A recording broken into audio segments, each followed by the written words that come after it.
Արգելի բարեկամներ, այսօրվա մեր հանդիպումը մտերմիկ հանդիպում է եւ այդ պատճառով որոշ մեր ավանդական կարգին բնորոշ որոշ գործողություններ չենք կատարի, բայց ամեն դեպքում եկեք միասին Երևան խնդրում եմ համեցիր, միասին մեր Տիրոջից խնդրենք, որ մեզ ճիշտ ուղու վրա պահի։ Իսկ ճիշտ ուղու վրա պահել նշանակում է մշտապես հիշել մեր հայրերի կողմից որդեգրված մեզ փոխանցված ճշմարտությունները ու դրանց հավատարիմ լինել։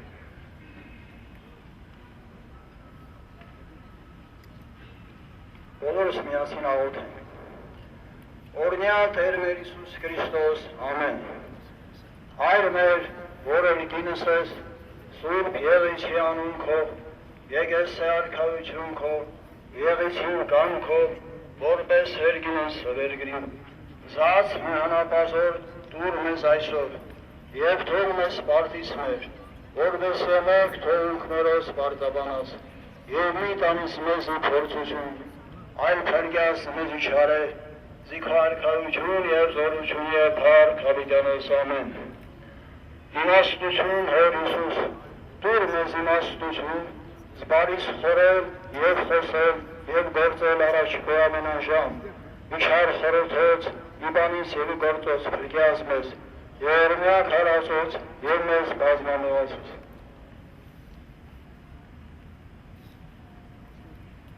Շնորհակալություն Երևան Պահլևանյանին, այն ներկայացուցչական խորհրդի անդամ, տնտեսագետ և արդեն 2 օր է միացել է իմ սկսած հացադուլին։ Ինչպես մենք հենց սկզբից պայմանավորվել էինք ու խոսել, այս բողոքի հացադուլ ծոմը սկսելուց հետո մենք եղանք Հայաստանի տարբեր սրբավայրերում։ Պատահականությամբ և հաճելի պատահականությամբ ըստ կարգի մայր պատահականությունը դրան չի վերաբերում։ Պատահականորեն հանդիպեցինք Վեհապար հայրապետին։ Հենց առաջին օրը, առաջին այցելության ժամանակ։ Ես դրա մեջ որոշակի օրինաչափություն եմ տեսնում։ Մեր այցելությունները ունեցել են այսպիսի ընթաց։ Եղել ենք Էջմիածնում, Գայանե վանքում, Շողակաթում, այնուհետև հաջորդ օրը եղել ենք Քեչարիսում, Հայրավանքում, Հայրավանքից հետո եղել ենք Սևանի կղզում, այնտեղից գնացել ենք Հաղարծին, հետո եղել ենք արդեն Արցախի Դադի վանքում, Դադի վանքից հետո Գանձասարում և հետո Բերձորի Լաչինի եկեղեցում, վերջում եղել ենք Այմավան 1-ի մեր նահատակների, իմ զինակիցների, իմ զինվորների հիշատակին կառուցված Սրբոց նահատակած եկեղեցում։ Այսինքն եղել ենք 12 սրբավայրերում։ Այս պահի դրությամբ բողոքի հացադուլին միացած են 7 անձինք։ Ես պիտի խնդրեմ, որ որևէ մեկ ավելորդ համեստություն չդրսևորի, ինձ հետ միաժամանակ նույն օրը, նույն ժամին հացադուլ են սկսել ամերիկան թողած, իդեպ տարեկան մոտավորապես $200,000 աշխատավարձով աշխատանքներ թողած և Հայաստան եկած, և հիմա տարեկան մոտավորապես $3,000 աշխատավարձով ապրող մեր շատ սիրելի մեր ղեկավար այն թվերի Մոսկովյան դահիճների կողմից գնդակահարված Ստեփան Զատիկյանի որդին, Վրեժ Զատիկյանը, խնդրում եմ մոտենա, Վրեժ Զատիկյանը, նույն օրը ինձ հետ նույն ժամին առանց հրապարակելու հացադուլը սկսել և այս պահին էլ արդեն 5-րդ օրն է լրանում, մի ժամից կլրանա Սևան Կալոշյանը, խնդրում եմ բարձրանալ, Սևան Կալոշյանը ծնվել է Թուրքիայում, բայց ապրում է մեզ հետ Հայաստանում, նույնպես ազգային ինքնորոշում միավորման ներկայացուցչական խորհրդի անդամ։ Մենք այդ ճանապարհորդության ընթացքում Սևան Կալոշյանի հետ էինք։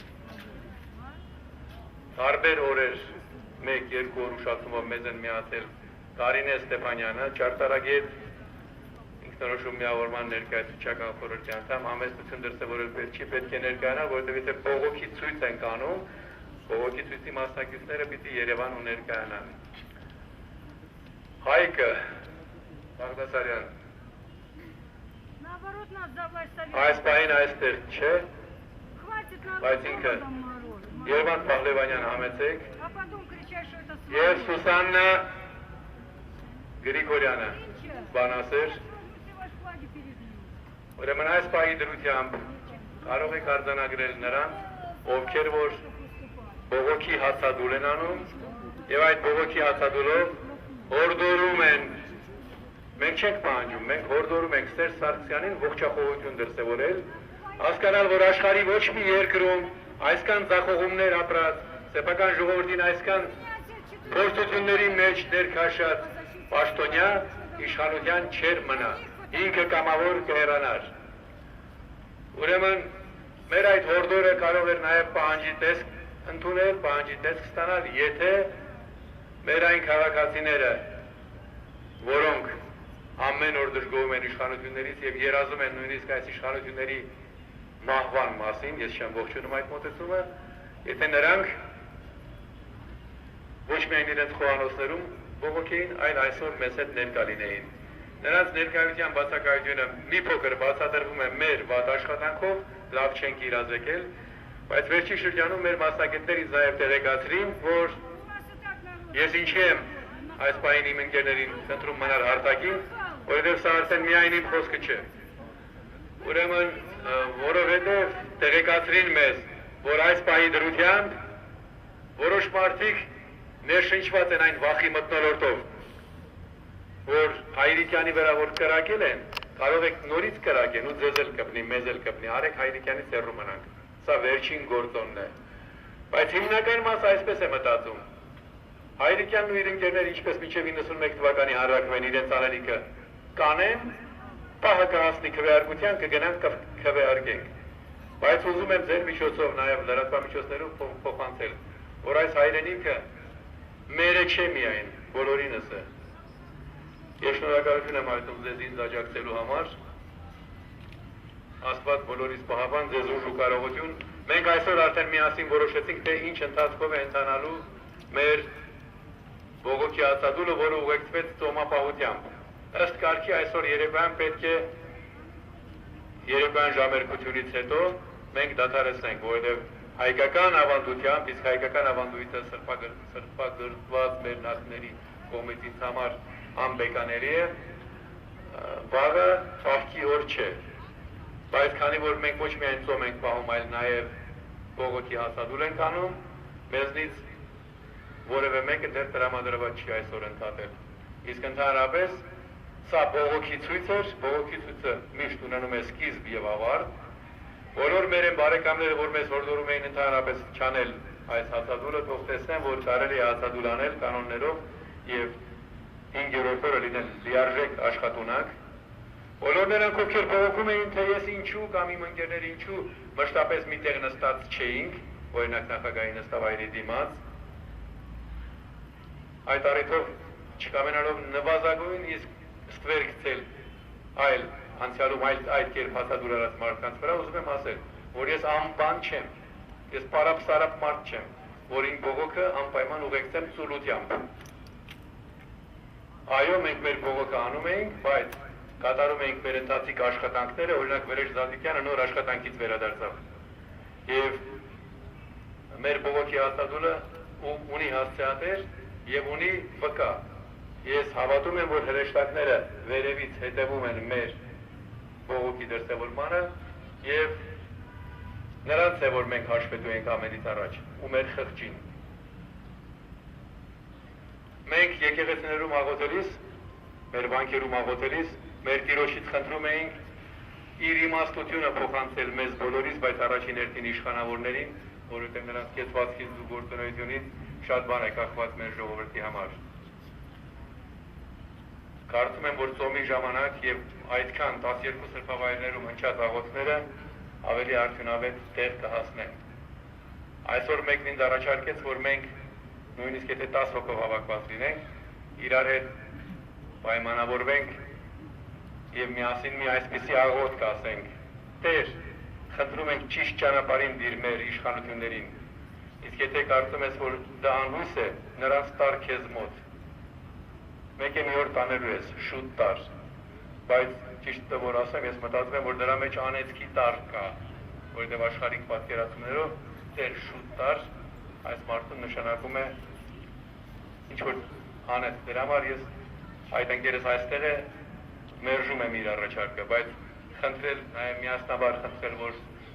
իմաստություն, խելք ու լույս տա նաև այդ մարդկանց, նաև մանավանդ ճանապարհից շեղված մարդկանց տեղին է։ Ես այսօր մասնավորապես լրագրողներին շեշտեցի, որ ժամը 5-ին պիտի հավաքվենք մեկ նկատառումով։ Առաջին այդ ամենակարևորի մասին խոսեմ։ Մեր ժողովրդի նկատմամբ դյութվում է ևս մեկ լուրջ դավադրություն։ Այդ դավադրությունը ունի անուն, կոչվում է սահմանադրական բարեփոխումներ։ Կարծես թե ամեն ինչ կարգին է, կարծես թե ոչ մի խնդիր չունենք, հանկարծ Հայաստանի իշխանությունները հնարեցին սահմանադրական բարեփոխումների անհրաժեշտության իրենց վարկածը։ Եթե սահմանադրական բարեփոխումները անհրաժեշտ էին, Սերժ Սարգսյան, ինչու նախագահական ընտրությունների, քո նախընտրական քարոզարշավի ժամանակ դու մեկ անգամից չխոսեցիր դրա մասին։ Չէ՞ որ բոլոր տեխնատուներից միայն ես էի խոսում սահմանադրական բարեփոխումների մասին եւ առաջարկում տարբերակ։ Ուրեմն սահմանադրական բարեփոխումները իրականացվում են հետին նկատառումով։ Սահմանադրական բարեփոխում ընդհանրապես աշխարհում ընդունված է իրականացնել այս կամ այն հարցի վերաբերյալ, բայց ոչ երբեք ասել գիտեք մեր սահմանադրությունը ամբողջությամբ պետք ունի փոփոխությունների։ Հիմա գալիս եմ ամենակարևորին։ Լևոն Տեր-Պետրոսյանը 95 թվականին ընդունել էր խայտառակ սահմանադրություն, խուժան սահմանադրություն, գրված էր միայն իր համար, ինքը կարող էր քնից զարթնելով պարլամենտը արձակել, պարլամենտը ոչ մի իրավասություն չուներ, բացի օրենք ընդունելուց, եւ այդ սահմանադրության դեմ, ՀՀՇ-ի սահմանադրության դեմ ԱԻՄ-ը ընդվզեց։ ԱԻՄ-ը ընդվզելով այդ սահմանադրության դեմ նախաձեռնեց սահմանադրական բարեփոխումներ։ Հիմա սրանք ընդվզում են 2005 թվականին ընդունված սահմանադրության դեմ։ Ում դեմ են իրենք ընդվզում։ Ով է ընդունել 2005 թվականի սահմանադրությունը։ Այս հարցը ոչ ոք չի տալիս։ Ես էլ չէի տալիս մինչև 3, երբ այդ երևի աղոթքների շնորհիվ լույս իջավ իմ վրա։ Իրենք են չէ ընդունել այդ սահմանադրությունը։ Իրենք դիմել են չէ Եվրոպային։ Եվրոպայից ստացել են իրենց խոսքերով օքեյը, որ շատ լավ սահմանադրություն եք նախաձեռնել։ Բայց հիմա դուք ում դեմ եք ընդվզում։ Եթե այն ժամանակ սխալ եք եղել եւ զգում եք դեր սխալը, ասեք, մենք ապուշներ էինք, մենք այն ժամանակ չլսեցինք ԱԻՄ-ականներին, սխալ սահմանադրություն ընդունեցինք, հիմա ուզում ենք փոխել։ Բայց եթե դու այն ժամանակ կներեք ապուշ բառի համար, եթե այն ժամանակ դու սխալվել ես, ինչ երաշխիք ունեն, որ հիմա է դու սխալ ցույց ես տա, չէ՞ որ դու նկատառումներով ես առաջնորդվում, ոչ թե սկզբունքներով։ Հաջորդը իրենք ասում են այլընտրանք չի ներկայացվել։ Միայն խորհրդարանական հանրապետություն ներկայացնելու տարբերակը կա։ Ես ասում եմ, այդպես խոսող բոլոր մարդիկ սրիկա ստախոսներ են։ Սրիկա ստախոսներ։ Որովհետև եւ նախագահին, եւ ազգային ժողով ներկայացվել է 6 կուսակցությունների կողմից։ Բացարձակ ժողովրդավարության մոդելը։ Այդ նախագծերը քննարկվել են։ Ինչ մակարդակի ստոր արած պիտի լինես, որ այսօր ժողովրդին մոլորեցնելու համար ասես, գիտեք, այլ ընտրանք չկա, այն ինչ որ մենք ենք ասում, միայն դա է, իսկ մեր ասածը գիտեք, պետք չի որ նեղություն քաշես քո գլխավոր հրամանատարին ընտրես, մենք քո փոխարեն կընտրենք, դու միայն ազգային ժողով ձևավորի, հետո մենք տղերքով անունները չտամ դուք ավելի լավ գիտեք, որովհետև ամեն անգամ այդ անունները տալիս, ես ինձ նվաստացած եմ զգում։ Այդ քյադեքով կհավաքվենք, կորոշենք, թե ձեր գլխավոր հրամանատարը ով լինի։ Եվ ձեր բանակը կարգին մակարդակին պահելու փոխարեն դարձնի քրեական հանցագործների որջ, հավաքատեղի, իսկ բանակին հատկացվելիք միջոցներով էլ ուռճանան։ Սա է իրենց հիմնական նպատակը։ Խոսում են ժողովրդավարության մասին։ Ասում են ժողովրդավարության տեսանկյունից շատ ավելի նպատակահարմար է ունենալ խորհրդարանական հանրապետություն։ Այսօր Հայաստանում ժողովուրդն է ընտրում իր նախագահին, պետության գլուխ կոչված, եւ գլխավոր հրամանատարին, այսինքն կա ժողովրդի կողմից ընտրված պատասխանատու։ Իրենք առաջարկում են, որ ժողովուրդը չընտրի։ Եթե ժողովրդավարություն հասկացության մեջ դու ժողովրդին անտեսում ես, ո՞րն է քո ժողովրդավարության ավելացումը, պատկերացումը։ Ժողովրդավարություն նշանակում է ժողովրդի մասնակցություն քաղաքական իշխանությունների ձևավորման գործընթացին։ Իրենք ասում են ժողովուրդ դու մի մասնակցիր գլխավոր հրամանատարի եւ պետության գլխի ընտրություններին։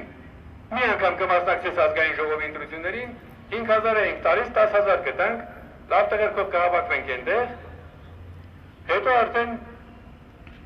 եւ տեսեք ինչն է հետաքրքիր։ Գործը գլխավորում է Գագիկ Հարությունյանը։ Գագիկ Հարությունյանին ես սրանից 3 ամիս առաջ կարող եի ասել իմ լավ բարեկամ Գագիկ Հարությունյանը, որովհետեւ իրար հետ շատ ենք շփվել, շատ գործեր ենք արել։ Կապ չունի որ 91 թվականի բառավարարի ժամանակ Գագիկ Հարությունյանը Լևոն Տեր-Պետրոսյանի թիմում էր, դա չէ։ Սահմանադրական հարցերում շատ ենք խորհրդակցել։ Ու ինքը իսկապես գնահատում է իմ ավանդը, հրապարակավայել է դա ասել նույնիսկ ավելին։ Բայց այս մթնոլորտում ժողովրդի վրա հոգեբանական ճնշում գործադրելու նպատակով հանկարծ Գագիկ Հարությունյանը հայտարարում է 98 թվականին, երբ ես գլխավորում էի սահմանադրական բարեփոխումների գործը, լսեք, սա իմ կենթանության օրոք ասում, ձեր կենթանության օրոք։ Այն մարդկանց, ովքեր որ տեսել են, որ ԱԻՄ-ը նախաձեռնեց սահմանադրական բարեփոխումներ, ընտրություններում ստացավ մոտ 100,000 ձայն, այդ 100,000 ձայները դարձրեց կռվան, դարձրեց հենարան ու ասեց. Դեմիրճյան կամ Քոչարյան, մեզ չի հետաքրում, երկուստ էլ կոմունիստ եք, երկուստ էլ բոլշևիկ եք, եւ դավաճան բոլշևիկներ, որովհետեւ ուրացակ ձեր բոլշևիկյան անցյալը, բայց մեզ դա չի հետաքրում։ Հիմա ձեզնից ով այս սահմանադրական բարեփոխումներին կաջակցի, ով հրաժարվեց, նրանք կօգնեն դառնել նախագահ, մնացած մեզ չի հետաքրում այս պահին։ Եվ այդ կերպ մենք երկրի նախագահ դարձրինք նրան, ով մեզ դարձրեց սահմանադրական բարեփոխումների նախաձեռնողը։ Այդ կերպ մենք կարողացանք համեմատաբար ավելի լավ սահմանադրություն ունենալ։ Ես իմ գործն էի անում։ Դեմիրճյանը կլիներ, թե Ռոբերտ Քոչարյանը կլիներ, նրանք պետք է նույն իրենց բոլշևիկյան դաստիարակությամբ գործեին։ Նրանք իրենց ոչ կյանքի ընթացքում չեն պատրաստվել անկախ Հայաստանի համար։ Մեղավոր չեմ դրանում, բայց դա փաստ է։ Ինձ Հայկաց Խաչատրյանը, Ստեփան Զատիկյանը պատրաստում էին անկախ Հայաստանի համար։ Իրենց պատրաստել են ռուսական իմպերիայի համար եւ իրենք ինչ էլ մենք անենք, պիտի ծառայեն ռուսական իմպերիային։ Տվյալ պահին խոսքը սահմանադրական բարեփոխումների մասին է։ Ես դարձա սահմանադրական բարեփոխումների հանձնաժողովի նախագահ, հիմքը դրեցի երկքաղաքացիություն, մարդու իրավունքների պաշտպանի հաստատություն,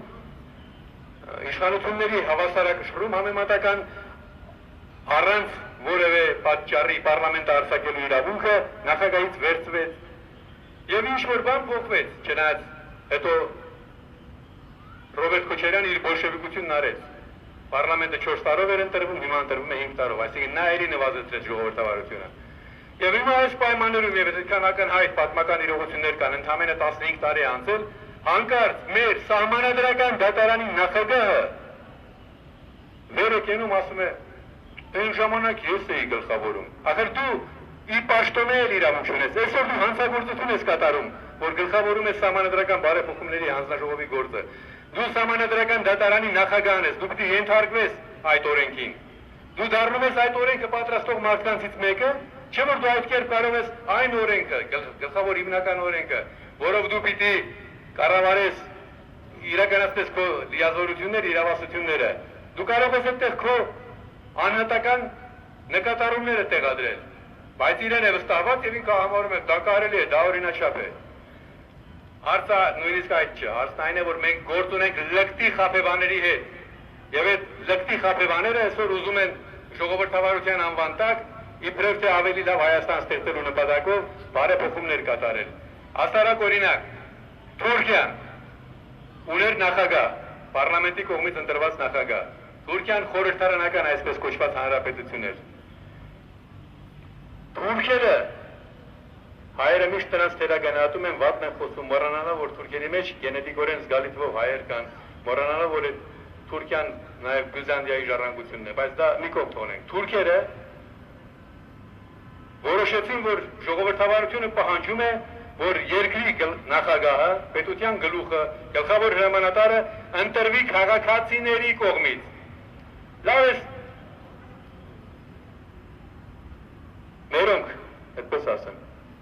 չեն տեսնում, գոնե դա չեն տեսնում, որ մարդիկ ձգտում են ժողովրդավարության ավելացման։ Հիմա փաստարկելու համար կգնան կհիշատակեն Բելգիա, Դանիա, մոռանալով որ դրանք սահմանադրական միապետություններ են։ Կգնան կվկայակոչեն մի քանի այլ պետություններ, բայց եթե խոսում ենք ժողովրդավարության մասին, տրված է բանաձև, եւ այդ բանաձևը շատ հստակ է։ Մենք կարող ենք Հայաստանը դարձնել, դա հրաշքի պես է ինձ տրվել, Ես գիտեմ ամբողջ աշխարհում ժողովրդավարությունը ինչ որոնումների մեջ է ու գտել եմ դրա լուծումը, գտել եմ այս տասնամյակների որոնումների արդյունքում եւ նույնիսկ բացատրություն ունեմ, որ այդ ինչպես Տիգրան Խզմալյանն էր ասում է դրանց կրակած փամփուշտը Աստված բռնեց, նրա համար չբռնեց, որ ես մի լավ հարարած եմ, չէ, նրա համար բռնեց, որ այն ինչ ես ասում եմ Աստվածը հաճո է, այսինքն պետական ամբողջ համակարգը ոչ թե խոսքերով դնել մարդու վրա, մարդու իրավունքները ոչ թե ձևականորեն, ուղղակի ասույթաձև դարձնել հիմքը պետական հարաբերությունների, այլ դարձնել դրա առանցքը։ Ինչևէ, մեծ դավադրություն է նախապատրաստում մեր ժողովրդի նկատմամբ, մենք դրան պատրաստում ենք պատասխանել նաև հարցումով, հարցման բովանդակությունը հետևյալն է, ովքեր կուզենան տառացի կարդալ, նախնական այդ տարբերակը, նախնական, կարող են իմ Facebook-յան էջում այսօր տեսնել, այստեղ գալուց առաջ տեղադրել եմ, քաղաքացիներին հարցնում ենք։ Հարգելի Հայաստանի քաղաքացի, եթե լիներ երկու տարբերակ, Հայաստանի նախագահին եւ գլխավոր հրամանատարին ընտրում ես դու, A տարբերակ, Հայաստանի նախագահին եւ գլխավոր հրամանատարին B տարբերակ, ընտրում են ազգային ժողովի անդամները։ Քաղաքացիներից որ մեկը կքվարկեր B տարբերակի օգտին, որ մեկը կասեր, չէ, իմ իրավունքները թող անտեսվի, դուք իմ փոխարեն ընտրեք։ Միայն հոգեկան հիվանդները, միայն ծախվածները, ում փող են տվել նախապես։ Մյուս բոլոր ազնիվ քաղաքացիները կասեին, պարզ չի, որ ճիշտ են կլինի, որ ժողովրդավարական երկրում ես ընտրեմ, ինչի՞ պիտի ուրիշ մարդին փոխարեն ընտրի։ Ուրեմն այսպիսի հարցում ենք անում, ես համոզված եմ, որ մենք կստանանք 80%-ից ավելի այո ժողովրդի մասնակցությանը եւ դրանից հետո դա կշպրտենք այդ անամոթների, այդ խաբեբաների դեմքին։ Մյուս հարցն էր, որի մասին ուզում եմ խոսել, ես համաձայն եմ իմ ընկերների հետ, մենք մոտավորապես 1 ժամով հետաձգեցինք, բայց դա լավագույն լուծումը չէր։ Պետք է այս եղանակային պայմաններում ժամը 6-ին սկսեինք։ Բայց որոշ մարդիկ տեղավորվել են նստարաններին, այնպես որ ինչ-որ լուծում կա։ Դրա համար մեր հաջորդ միջոցառումը, որ մենք ծրագրում ենք իրականացնել ամսի 21-ին, հավանաբար ավելի հարմար ժամի կընտրենք կամ կախված իրավիճակից։ Ինչու կախված իրավիճակից? Ամսի 21-ի հանրահավաքի հիմնական իմաստն այս է։ Սերժ Սարգսյան եւ նրա կամակատարներ, դուք իրավունք չունեք սեպտեմբերի 21-ը նշել որպես տոն։ Դուք իրավունք չունեք այդ ձեր շուրթերը բացել։ Սեպտեմբերի 21-ին դուք պիտի մկանցակը 1000 թումանով գնեք ու թաքնվեք այնտեղ, որովհետեւ դուք դե իրենք թուման ունեն, չէ՞ հագին, թող գնեն, ծակերը լիքը կան, մանավանդ Ռուսաստանում։ Ուրեմն դուք պիտի այդ օրը պապանձվեք, որովհետև դեմ եք գնացել 91 թվականի սեպտեմբերի 21-ին հայ ժողովրդի բռնատիրական Ռուսաստանից հեռանալու որոշմանը։ Այդ օրը, երբ անկախության հանրաքվե էր ընթանում, բոլորս գիտեինք, որ մենք սովետական միությունից, բոլշևիկյան Ռուսաստանից դուրս գալու համար ենք քվեարկում։ Հիմա մեկ այլ բոլշևիկ եկել է իշխանության եւ նորոք ասում են մենք պիտի միանանք այդ բոլշևիկյան մեր իշխանությունները։ Բայց ժողովուրդը այլ բան է ասել, ժողովուրդի 94%-ով ասել է մենք բոլշևիկյան կամ որևէ բռնատիրական Ռուսաստանի հետ լինել չենք ուզում։ Քեզ ով է իրավունք տվել հակառակուղությամբ գնալ։ Հակառակուղությամբ ես գնում, ճակատիդ կպցրու դավաճան, ճակատիդ կպցրու այլ անարժանապատիվ բառերը ու մեջտեղ արի, մենք էլ կասենք, ես ինչ ազնիվ մարդ է, ինքը գիտի, որ ինքը սատանայի ծնունդ է, դուք ձեր մտքում կարող եք ամենալավ բառերն ասել, ես իրավունք չունեմ ասելու։ Եվ այդ սատանայի ծնունդը ազնվորեն խոստանում է, որ ինքը սատանայի սպասավորն է։ Իդեպ, երբ սրանք խոսում են Եվրոպա ուղարկելու մասին, սահմանադրական բարեփոխումների հանձնաժողովը, բա որևէ մեկի մոտ հարց չի ծագում, մենք Եվրոպայից հրաժարվել ենք, բա մենք Պուտին պապա ունենք, պապիչկա ունենք, ուղարկենք Պուտին պապիչկային, տեսնենք նա ինչ կասի։ Ժողովուրդ, Հայաստանը տեր ունի, եւ այդ տերը մենք ենք։ Հայաստանը տեր ունի, եւ այդ տերը մենք ենք։ Թող բոլորն իմանան, Հայաստանը տեր ունի եւ այդ տերը մենք ենք։ Այժմ ամփոփելով իմ խոսքը եւ այսօր մենք ընդհանրապես ամփոփ կլինենք։ Սեպտեմբերի 21-ի մեր միջոցառման վերաբերյալ նախնական որևէ բան դեռ չենք ասի, որովհետեւ առաջարկ եղավ, որ եթե նախագահ ընդունված կարգի համաձայն միջոցառում կազմակերպի տոնական, մենք այդ տոնական միջոցառմանը գնում ենք սև դրոշներով, ասում ենք, որ դուք թաղված եք, դուք սատկածներ եք, սատկածները իրավունք չունեք մեր ազգային ինքնորոշման տոնը նշելու։ Այդպիսի առաջարկ եղավ, հետևաբար այս պահին մենք վերջնական որոշում չենք ներկայացնի, թե հատկապես որ ժամին, որտեղ, բայց անպայման ամսի 21-ին մեր ավանդական միջոցառումների շարքում այս տարի կավելանա բողոքի ցույցը, որ բոլոր այն սրիկաները,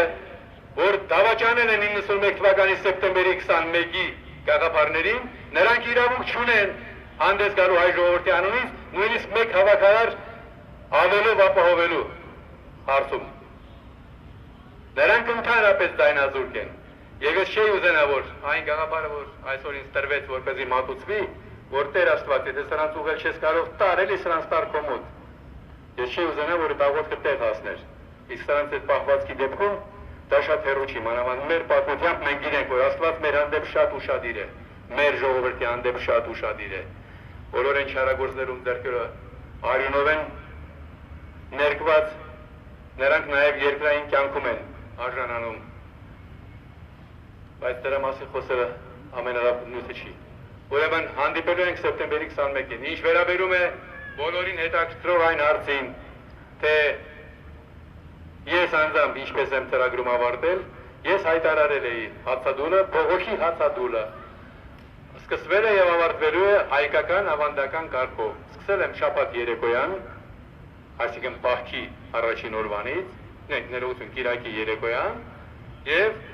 պետք է ավարտեի այսօր, բայց քանի որ ընկերներս դեռ շարունակելու կողմնակից են, մենք հավանաբար միասին կշարունակենք եւ վաղը պատարագից հետո միասին որոշում կընդունենք։ Հավանաբար մենք այս փուլում մեր 7 հոգյանոց բողոքի հացադուլը կավարտենք վաղը, բայց մեզնից Սևան Գալոշյանը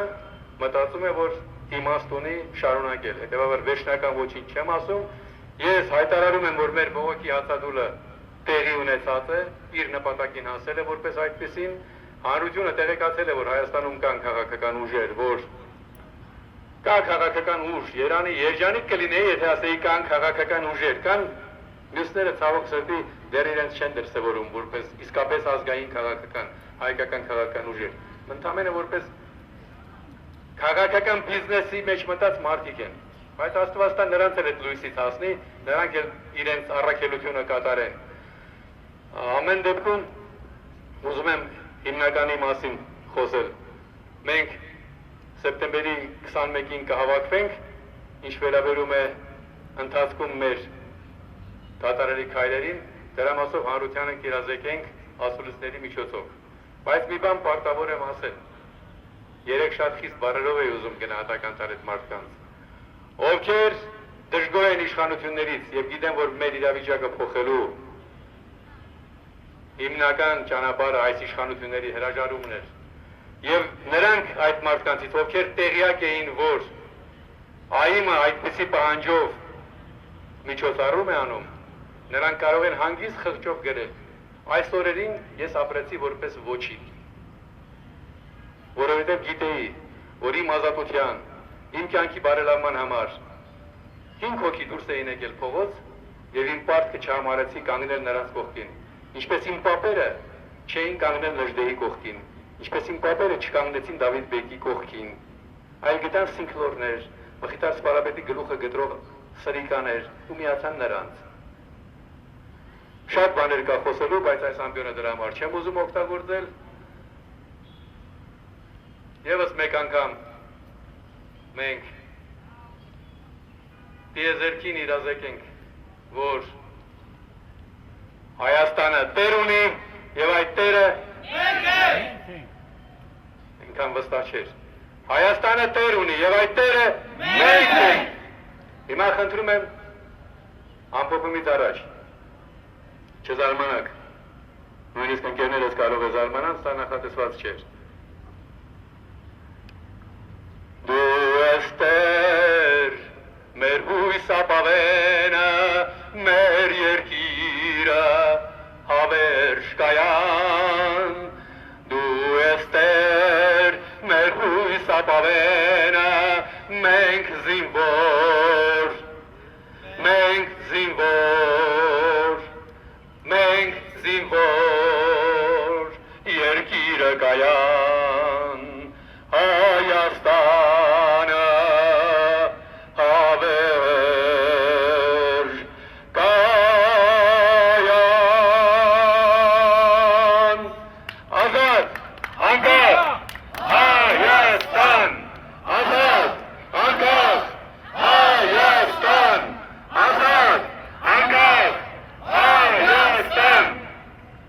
Բարեկամներ, շատ մարդիկ ինձ ասացին, որ նրանք արժանի չեն, որ մենք քայլերթով գնանք նրանց մոտ։ Խնդրում եմ քվեարկությամբ որոշենք։ Ինձ համոզեցին երեք, ովքեր են կարծում, որ այդ խոսքերը ճիշտ են, թող ձեռք բարձրացնեն։ Լավ, իսկ ովքեր են գտնում, որ պիտի գնանք այնտեղ, նախագահի նստավայրի դիմաց, թող ներողամիտ լինեն վերջին քվեարկության կողմնակիցները, ասում է, մենք պարտվեցինք, բայց ժողովրդավարությունը հաղթեց։